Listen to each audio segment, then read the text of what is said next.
I thought I was just another tired woman at the station, invisible to the world, stranded after missing the last train. But then a man with eyes that carried storms and secrets reached out his hand to me. I didn't know yet. He was a billionaire. Before I take you through the night that changed my life forever, don't forget to subscribe, like, and share this story. Every click keeps these stories alive and helps more women like me find a voice. Now, let me take you back to that moment. My name doesn't matter as much as the kind of woman I am. Ordinary, hardworking, the kind of black woman who carries the weight of long days and late nights without complaint, because that's what life demands. That night was no different. I had just finished a late shift, my body aching in ways I couldn't even name anymore, and all I wanted was to get home, kick off my shoes, and forget the world for a few hours of sleep. The train station was almost empty when I got there, the kind of empty that makes every sound sharper, heavier. My heels tapped against the cracked concrete floor, echoing back at me like a reminder of how alone I really was. The fluorescent lights above flickered in patches, casting long, tired shadows across the walls. There was a coldness in the air, not just from the night, but from the silence itself, the way an empty station can feel more like a cage than a place of travel. I glanced at the big old clock hanging above the platform. Its hands glared down at me, almost mocking. I was late. My steps quickened as if rushing would somehow turn back time, as if the train I'd prayed to catch would still be waiting. But when I reached the platform, the truth hit me with a sharp, merciless finality. The train was gone. I froze there for a moment, staring down the tracks, as if the steel lines might bend and deliver it back to me. The rails stretched into the darkness, whispering their indifference. My chest tightened. I had missed the last train home. A wave of frustration washed over me. How many times had I done everything right, worked hard, showed up, kept my head down, and still ended up here, tired, stranded, invisible to the world? My hands curled into fists at my sides, and I blinked against the sting in my eyes. It wasn't just missing a train. It was the feeling of always being one step behind, of life moving forward while I was left standing on the platform. Panic crept in next, subtle but sharp. The streets outside weren't safe at this hour. Walking home alone wasn't just exhausting, it was dangerous. I knew the stories, the whispers, the headlines about women who thought they'd be fine until they weren't. My gut told me not to risk it. But what choice did I have? I pulled my coat tighter around me, my mind racing through the options. A cab was too expensive, and besides, they rarely came this way at night. Waiting until morning meant sitting in the cold, surrounded by shadows that grew heavier with every passing minute. I felt the weight of it pressing on my chest, the mix of exhaustion and fear swirling into something heavier than both. For a long moment, I stood there in that cold station, the hum of the lights above filling the silence. I whispered to myself, almost like a prayer, "What now?" And that's when everything began to change. I was still standing there, rooted to the platform like the rails themselves had chained me in place, when I heard it, the sound of footsteps, slow, steady, and growing closer. My whole body stiffened. At that hour, footsteps in an empty station didn't sound like company. They sounded like danger. My breath caught in my throat, and I gripped the strap of my bag tighter, ready to swing it if I had to. Then I saw him. He was walking with a kind of ease that didn't match the emptiness of the station. His shoulders were squared, his stride purposeful, but not hurried. The kind of man who looked like he belonged wherever he stood, no matter the setting. His clothes weren't flashy, but there was something about the cut of his coat, the shine of his shoes, the quiet confidence in the way he carried himself that made me instantly cautious. He looked out of place here, too polished, too composed for this forgotten corner of the city. Are you all right? His voice carried across the platform, deep and calm, without the edge I had braced myself for. My instinct was to brush him off, to say I was fine, to keep moving, to not give a stranger anything he could use against me. But the truth tumbled out before I could stop it. I missed the last train. The words felt heavier out loud than they had in my head, like admitting them made the reality sink deeper. He stopped a few steps away, giving me space, and tilted his head as if he was really thinking about what I'd said. "That's a tough spot to be in this late," he said, his tone thoughtful, not mocking. "Where do you live?" I frowned, my guard shooting back up. "Why do you need to know that?" My voice came out sharper than I intended, but I wasn't about to hand over details to a man I didn't know. He raised his hand slightly, a gesture of surrender. "Fair enough. I didn't mean to overstep. You don't look like you should be out here alone." That line lingered in the air between us. It could have sounded patronizing, even rehearsed, but there was something in the way he said it, simple, genuine, that made me hesitate. Still, my mind screamed at me to be careful. "I'll be fine," I muttered, though even I didn't believe it. He studied me for a moment, his expression unreadable. Then he said something that caught me off guard. "Let me get you home safe." Just like that. No long explanation, no smooth pickup line. Just a direct offer, steady and clear. I felt my stomach twist. Who was this man? And why would he, a stranger, care if I made it home or not? My instinct was to refuse, to turn on my heel and walk out into the night just to prove I didn't need help. But the truth was, I did need help. I was exhausted, scared, and standing in a station that felt colder with every passing minute. "I don't even know you," I whispered. "You don't," he agreed. His eyes met mine, steady and unwavering. "But you can walk out there alone, or you can let me help. The choice is yours." My heart pounded in my chest, torn between fear and the flicker of trust his calmness sparked. I searched his face for any sign of danger, any shadow that said I should run. But all I saw was patience, a man who wasn't pushing, just waiting for me to decide. And against every guarded instinct I had built over years of protecting myself, I felt my fingers loosen around the strap of my bag. Something inside me whispered that maybe, for once, I could accept being seen. I hesitated for a moment longer, my heart pounding so hard I could hear it in my ears. My instincts told me to run, to never trust a stranger in a place like this. But there was something about him, the steadiness in his eyes, the patience in his voice, that made me take a breath I didn't know I was holding. Finally, I nodded.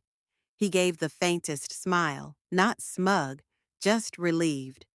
"Come on," he said gently, as if we were old friends and not two strangers caught in the late-night silence of a station. When we stepped outside, the night air cut against my skin, sharp and biting. I braced myself for the usual emptiness of the street, maybe the dim glow of a corner shop still open, but instead I saw a sleek black car parked by the curb, the kind of car that seemed to hum with quiet power even when it wasn't moving. A man in a dark suit stepped forward immediately, opening the door as if he had been waiting. My breath caught in my throat. This wasn't just someone with a car. This was someone with people. The stranger, no, my rescuer, gestured toward the open door. "Please," he said simply. I froze. Every warning bell in my head went off at once. Getting into a car with a man I didn't know? That was the kind of decision women like me were taught to never make. But standing there, watching the driver bow his head respectfully, I realized this wasn't an ordinary situation. This man wasn't fumbling or pretending.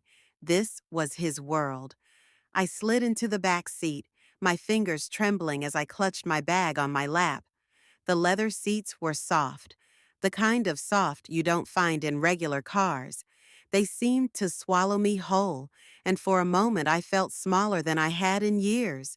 He followed, settling beside me, with an ease that contrasted so sharply with my tension. The car pulled away from the curb, smooth and silent, the city lights blurring past the tinted windows. For a few minutes, we didn't speak. I stared at my reflection in the glass, wondering if I had completely lost my mind. Then his voice broke the silence. "You look afraid back there." His tone wasn't intrusive.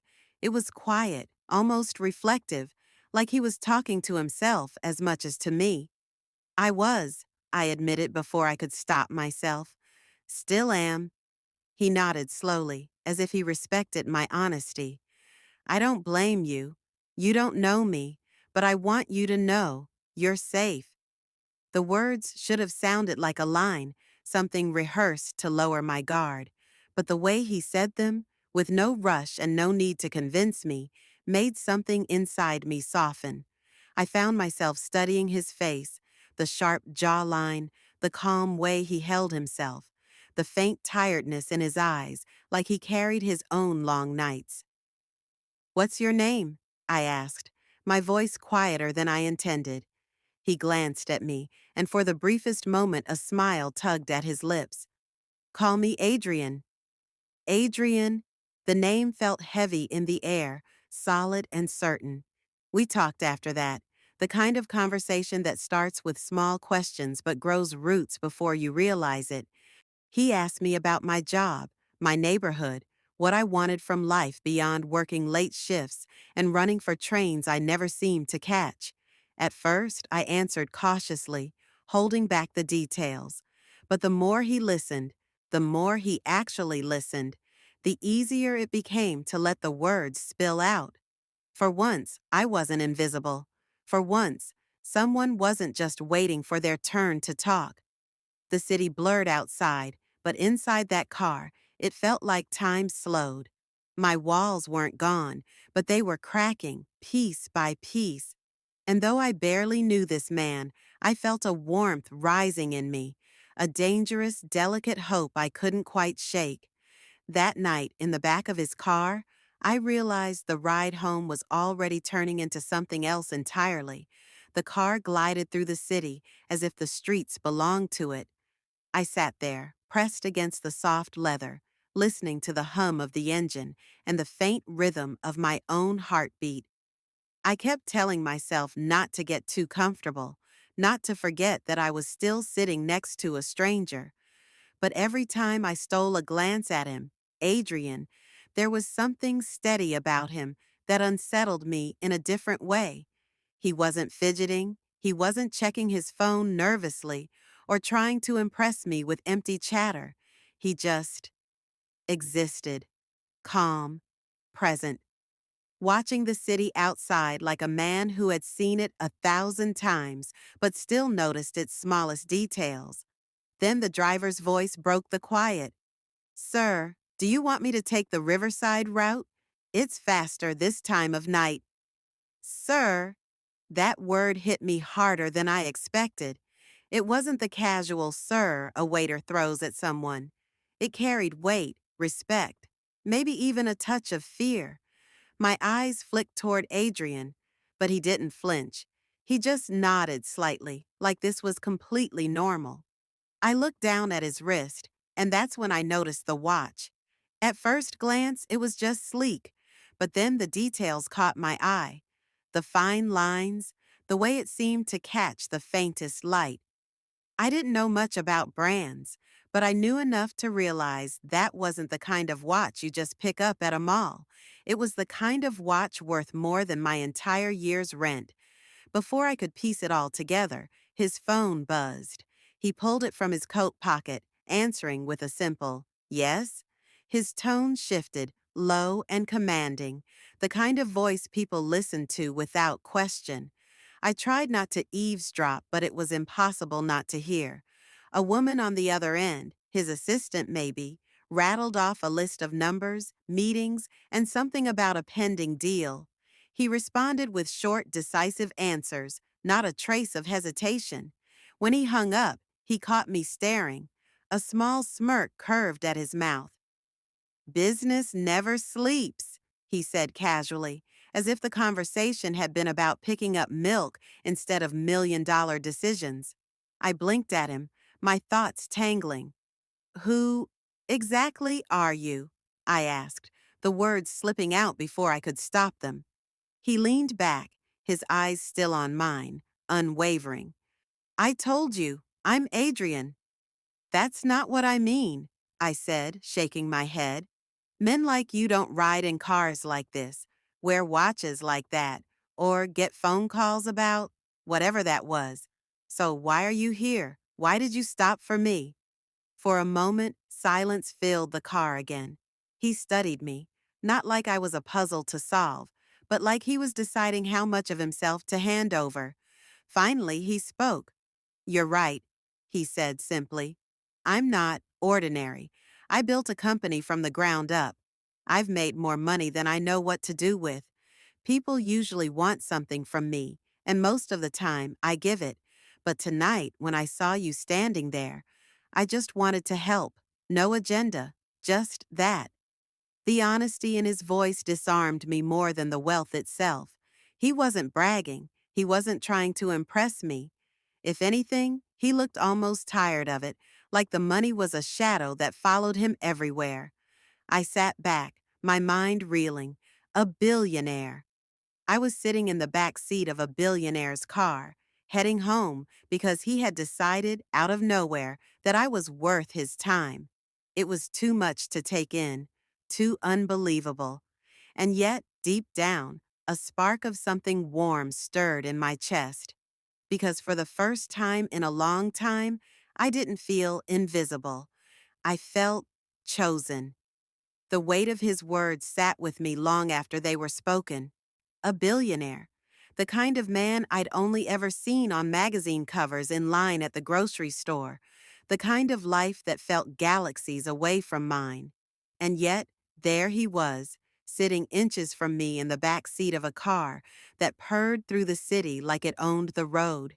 I kept stealing glances at him, searching for cracks. Anything that would prove he was exaggerating, that I had misheard. But no, everything about him, from the calm authority in his tone to the effortless way he occupied space, screamed truth. He wasn't trying to convince me. He didn't need to. My stomach twisted. Why me? Why tonight? Why had a man who could be anywhere, with anyone, chosen to stop for a stranger who had nothing to offer him but exhaustion and silence? The silence between us grew heavy, and I shifted in my seat, pressing my hands together in my lap. "You could have just walked past," I said softly. "Most people would have." He turned his head, and for the first time, his expression softened.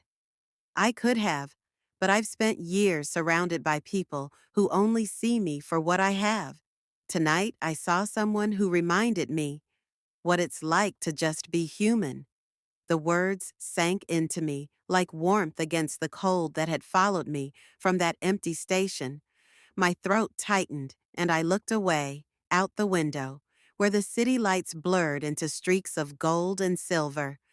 I didn't want him to see the way my eyes glossed over, didn't want him to know how badly those words had hit me. Because he was right. Most days, I didn't feel human either. I felt like a machine. Clock in, clock out, work hard, smile when I didn't want to. Swallow the frustration, the exhaustion, the invisibility, always running for a train that seemed just out of reach. And here was this man, this billionaire, looking at me like I mattered. Not because of my resume, not because of what I could give him, but simply because I was there. "Don't look at me like that," I murmured, almost to myself. "Like what?" "Like I'm something?" His eyes didn't waver. "Because you are." The air between us shifted then, so subtle but undeniable. I felt it in the way my breath caught, in the way the hum of the car suddenly seemed too loud, in the way my body leaned a fraction closer without permission. It wasn't about money or status or even gratitude anymore. It was something else, something dangerous and delicate, blooming between us in the shadows of the city. I swallowed hard, my pulse racing. You don't know me, I whispered. Not yet, he said, but I'd like to. Something in his voice, low, steady, unhurried, made my chest ache. It wasn't a line. It wasn't a game. It was an invitation. And I realized, with a mix of fear and longing, that I wanted him to know me too. For the first time in years, I felt seen. Not the tired worker, not the girl rushing to catch the last train, not the invisible shadow slipping through life. Just me. I didn't answer him right away. I just sat there, staring out at the city lights, trying to steady myself. But deep down, I knew. That night was no longer about getting home safe. It was about something else entirely, something I hadn't dared to believe I might still find. Hope. The silence that followed wasn't empty. It was alive, heavy with unspoken words, fragile with possibility. I could feel it in the small space between us, in the way the air seemed warmer now, as though the car itself understood the shift. I pressed my hands together in my lap, my fingers trembling just slightly, though I tried to steady them. I kept telling myself to breathe, to stay composed, but it was impossible when I could feel the weight of his presence beside me. Adrian wasn't leaning in, he wasn't crowding me, but it felt as if he filled every inch of the space regardless. Finally, I turned toward him, my voice quieter than I meant it to be. You really mean it, don't you? His brows drew together slightly, not in confusion, but in earnestness. Mean what? That I'm something, I said, my throat tightening on the word. He didn't hesitate. You are. His tone was calm, steady, so certain it sent a shiver down my spine. And it bothers me that you don't see it yet. The way he said it, so sure, so unapologetically clear, made me want to both look away and stare forever. No one had ever spoken to me like that. Without pity, without agenda, without even a flicker of doubt. Just pure belief. I laughed softly, but it wasn't from humor. It was from nerves, from the ache in my chest that I had carried for too long. I don't know what to say to that. Then don't, he said. Just let yourself feel it. His words wrapped around me, not like a command, but like an embrace. And in that moment, I felt my guard cracking wider than ever before. I turned my gaze to the window, but what I saw wasn't the blur of passing streets. It was my reflection. Tired eyes, worn features, a face that had learned to hide too much. For years, I had pushed through the exhaustion, the invisibility, the quiet ache of not being enough. And here was this man, sitting beside me, telling me I was more than even I believed. I shifted slightly, angling my body toward him, almost without realizing it. Why me? I whispered, the question slipping out like a secret I hadn't meant to reveal. He didn't rush to answer. He took a breath, steady and slow, before speaking. Because when I saw you standing there on that platform, I saw someone who's been carrying the weight of the world, quietly, without anyone noticing. And I thought, maybe I could carry it for you, just for a little while. My chest ached at his words, not because they were grand or poetic, but because they were simple, honest. For a moment, I didn't respond. I just sat there, my throat tight, fighting the sting in my eyes. I hadn't cried in years, not because I didn't want to, but because I couldn't afford to. Tears didn't change anything. They didn't pay bills or catch trains, but sitting there beside Adrian, the tears finally broke free, silent, warm, slipping down my cheeks before I could stop them. He didn't reach for me right away. He didn't rush to wipe them or shush them away. He just let me be. And then, when I finally turned my face toward him, his hand lifted, slowly, carefully, and brushed one tear from my cheek with the gentlest touch I had ever felt. It wasn't romantic in the way movies show it. It wasn't rushed or heated or dramatic. It was quieter, deeper, the kind of intimacy that comes from being seen, really seen, for the first time. I closed my eyes, letting the warmth of his hand linger against my skin. And in that moment, I knew this night had changed me forever. Because for the first time, I wasn't just surviving. I was being held.